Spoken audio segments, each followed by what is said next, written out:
Bonjour. La politique budgétaire mise en place par Donald Trump et le Congrès américain vont créer un sacré déséquilibre au sein de l'économie américaine.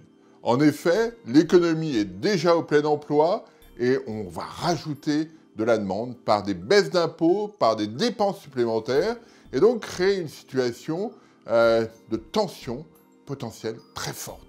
On n'a jamais vu depuis 1950 une telle divergence entre l'évolution attendue du taux de chômage, qui va rester très faible et va probablement encore baisser, et un déficit public qui, lui, va s'accroître au moment où on est au plein emploi. Généralement, les deux vont dans le même sens.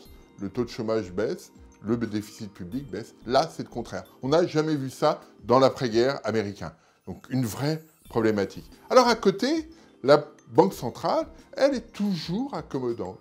Elle a commencé à durcir le ton en décembre 2015, mais ça reste très lent. Je rappelle, elle a mis son taux d'intérêt de référence à 0 en décembre 2008. Elle a commencé à les remonter en décembre 2015, et aujourd'hui, on est juste un petit peu au-dessus de 1%.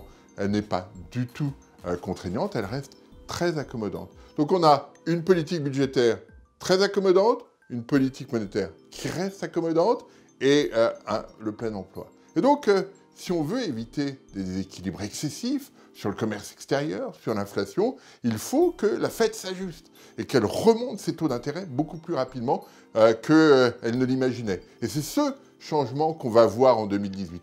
Soit on a beaucoup plus d'inflation, beaucoup plus de déséquilibre, soit la Fed intervient et jugule ces risques de déséquilibre. Ça va être intéressant, parce que la Fed va être obligée de s'ajuster beaucoup plus vite qu'elle ne l'imaginait.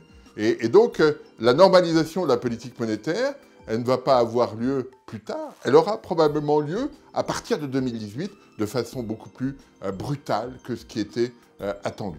C'est ce facteur-là qui va être un véritable changement au cours de l'année 2018. Et on doit avoir à l'esprit que si la Fed, effectivement, s'ajuste beaucoup plus vite, beaucoup plus brutalement que ce qu'on avait tous en tête, eh bien, la volatilité des marchés va repartir à la hausse et on va retrouver cette espèce de régularité qu'il y a entre l'évolution du taux de la Fed et, avec un décalage dans le temps, l'évolution du VIX, cet indicateur de volatilité. Il y a toujours eu un décalage de 12-18 mois.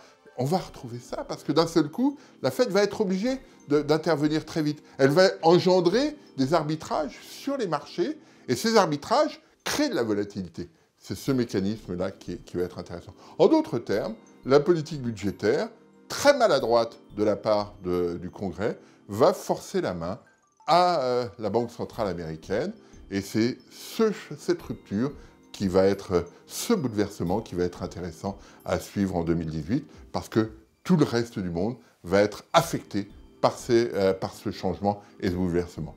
Je vous remercie.